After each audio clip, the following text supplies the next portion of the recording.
नमस्कार। और आज के अपनी इस वीडियो के साथ हम शुरू करने जा रहे हैं अपने पाइथन की, जिसे आप M3R5 के भी नाम से जानते हैं, उसकी इम्पॉर्टेंट प्रैक्टिकल एग्जाम की क्लासेस, जिसमें हम डिस्कस करेंगे मोस्ट इम्पॉर्टेंट क्वेश्चन जो पाइथन में आ सकते हैं या पिछली बार पूछे भी जा चुके हैं। तो चलिए इसको शुरुआत करते हैं। और सबसे पहले, अगर हमारा ये प्रयास आपको पसंद आता हो, मतलब लगता हो कि कोई मेहनत करके आपके लिए कंटेंट ला रहा है और फ्री में कंटेंट ला रहा है, अगर इसको अप्रिसिएट करना चाहें तो एक सब्सक्राइब ज़रूर कर दीजिएगा, क्योंकि हमें भी पता चले कि हम इतनी मेहनत से अगर कंटेंट ला रहे हैं तो उसका कुछ इम्पैक्ट बच्चों पे पड़ रहा है। तो पहले वीडियो अच्छे से देखिए और अगर अच्छा लगे तो सब्सक्राइब ज़रूर कर दीजिएगा। चलिए सबसे पहले सवाल की बात करते हैं। तो सवाल ऐसे ही मैं रखता हूं, जब सीरीज शुरू हो रही हो तो आसान सवाल और उसके बाद कठिन सवाल की तरफ चलेंगे। तो पहला सवाल है, और जितने अच्छे से आप सवाल समझेंगे उतने अच्छे से आप जवाब भी दे पाएंगे। तो सवाल बहुत ध्यान से समझिएगा। देखिए यहाँ पर क्या कहा जा रहा है कि write a program to multiply two numbers. दो नंबर मल्टीप्लाई करने का प्रोग्राम आपको बनाना है, लेकिन ऐसा नहीं मल्टीप्लाई कर देना है। किसके थ्रू? रिपीटेड एडिशन के थ्रू मल्टीप्लाई करना है। मतलब क्या हुआ इसका? जैसे एग्जाम्पल में भी देखिए लिखा हुआ है 6 × 7 आपको करना हो तो ऐसे सीधे इंटू नहीं कर देना है, 6 को 7 बार जोड़ के मल्टीपल निकालना है। ये चीज समझिए ध्यान से कि अगर 6 × 7 करना है तो मल्टीप्लाई ना करके रिपीटेड एडिशन करना है। मतलब 6 को 7 बार जोड़ देना है और जोड़ने पे जो आए वही मल्टीपल के बराबर होता है। ये तो आपको पता होगा ना। जैसे 5 को 3 से चाहे मल्टीपल करिए और 5 को 3 बार जोड़ दीजिए तो दोनों ही कंडीशन में 15 ही आएगा। तो यहाँ पर गुणा ना करके बार बार जोड़ के जवाब हमें ले आना है। ये तो रहा सवाल। समझिए जैसे आप 5 × 5 करने जा रहे हैं या 6 करने जा रहे हैं, तो 5 × 6 आपको डायरेक्ट नहीं कर देना है, आपको 5 को 6 बार जोड़ना है और जो आएगा वही आपका जवाब होगा। तो ऐसा प्रोग्राम आपको बनाना है। ये तो सवाल रहा। चलिए सबसे पहले जवाब को हम देखते हैं, अच्छे से समझते हैं और फिर प्रोग्राम में रन कराएंगे। तो यहाँ पर आपके सामने सॉल्यूशन आ रहा है। तो पहले जिनको स्क्रीनशॉट लेना हो ले लीजिए, लेकिन मैं जब समझाऊंगा तो दिमाग इधर उधर मत करिएगा। स्क्रीनशॉट इतने में ले लिया होगा आपने ना। चलिए अब ध्यान से जवाब को समझिए। यहाँ पर देखिए दो नंबर को ऐड करना है, दो नंबर का मल्टीपल ऐड करके निकालना है। पहले तो दो नंबर चाहिए था, तो हमने एक नंबर num1 ले लिया और दूसरा नंबर num2 ले लिया।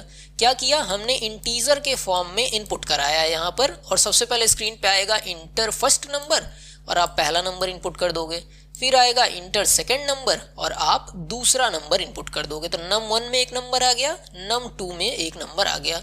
अब एक वेरिएबल हमने लिया प्रोडक्ट और इसमें 0 सेव करा दिया। क्यों सेव कराया 0 अभी हम देखेंगे, क्योंकि इसमें हमें जवाब भी लेना था। जब हम प्लस करते जाएंगे तो जवाब भी तो कहीं स्टोर होगा, तो जवाब हमारा स्टोर होगा प्रोडक्ट में। फिर से एक बार, दो नंबर लिया, num1 इनपुट हो गया, num2 इनपुट हो गया। मान लो num1 में हमने दे दिया 5 और num2 में हमने दे दिया 6, और एक वेरिएबल हमने प्रोडक्ट अलग से ले लिया जिसमें हमने 0 स्टोर करा दिया। 3 वेरिएबल हमारे पास आ गए। अब हम चला रहे हैं फॉर लूप, जिसमें i चलेगा कहां से? 1 से num2 + 1 तक। अब इस चीज को ध्यान से समझिए। यहां पर फिर से पीछे आते हैं। 6 को 7 से गुणा करना था तो 6 को 7 बार जोड़ा गया। देखो 1 2 3 4 5 6 7, 6 को 7 बार जोड़ा गया। ऐसे ही जो आपकी num2 में वैल्यू होगी उसमें एक हमें यहाँ पर जोड़ना पड़ेगा, क्योंकि जिन बच्चों ने फॉर लूप ज़रा सा भी पढ़ा होगा उनको पता होगा कि फॉर लूप में जो भी यहाँ पर वैल्यू दी जाती है उस वैल्यू से एक कम बार लूप चलता है। मान लो यहाँ पर 5 लिखोगे तो लूप चलेगा 4 बार। मान लो यहाँ पर 6 लिखोगे तो लूप चलेगा कितनी बार? 5 बार चलेगा। तो क्योंकि एक कम बार चलता है इसीलिए एक यहाँ पर जोड़ दिया गया num2 में। तो ये कहाँ से कहाँ तक चलेगा? 1 से num2 तक की वैल्यू तक ये लूप चलेगा। और क्या करेगा? बार बार आपकी वैल्यू को ये जोड़ कर देगा। समझ रहे हैं? प्रोडक्ट प्लस num1 करेगा। अब इसको चल रहा हूं मैं आपके सामने, रन कराऊंगा पहले इसी पेंसिल से और फिर प्रोग्राम में आपको करके दिखाऊंगा। तो चलिए यहाँ पर हमने num1 में 5 ले लिया, num2 में 6 ले लिया। अब इस लूप में आया और इसने कहा प्रोडक्ट प्लस num1। प्रोडक्ट में क्या वैल्यू है? 0 है। यहाँ पर देख रहे हैं 0 है। प्लस num1 मतलब क्या हुआ? 5। तो प्रोडक्ट प्लस 5 किया मतलब 0 + 5, तो अब प्रोडक्ट में क्या आ गया? 5 आ गया। अगली बार फिर से लूप चलेगा। अभी i की वैल्यू क्या थी? 1 थी। अब i की वैल्यू 1 बढ़ेगी और 2 हो जाएगी।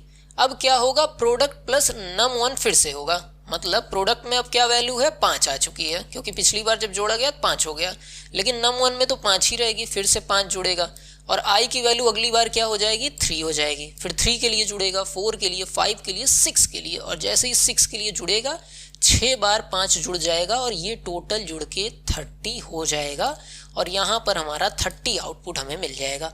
कुछ इस तरीके से प्रोग्राम चलेगा। अगर किसी बच्चे को ना समझ में आया हो तो रिवाइंड करके फिर से देख लीजिएगा। ऐसा मैं नहीं कह रहा हूँ कि एक बार देखने पे समझ में आ जाएगा। 40% लोगों को ये चीज़ नहीं समझ में आई होगी, मैं ये समझता हूँ और इसमें कोई बुराई नहीं है।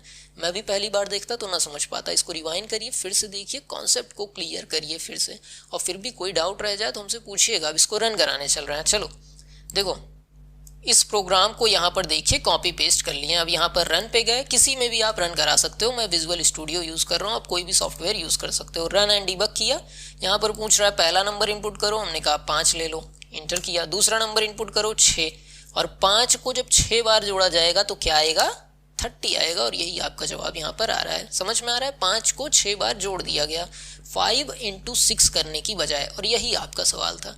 तो ये एक आसान सा सवाल है जिसका जवाब भी यहाँ पर स्क्रीन पर दिख रहा है। स्क्रीनशॉट ले लीजिए, चाहे तो रन करा कर देखिए। कोई समस्या आती है हमसे कांटेक्ट करिए, और कोई समस्या ना आई हो तो सब्सक्राइब ज़रूर करिए, लाइक ज़रूर करिए, और एक अच्छा सा कमेंट कर दीजिएगा ताकि हमें भी मोटिवेशन मिले आगे कंटेंट बनाने के लिए। बाकी मिलते हैं अगली वीडियो में, तब तक के लिए नमस्कार, जय हिंद, अपना ध्यान रखिएगा।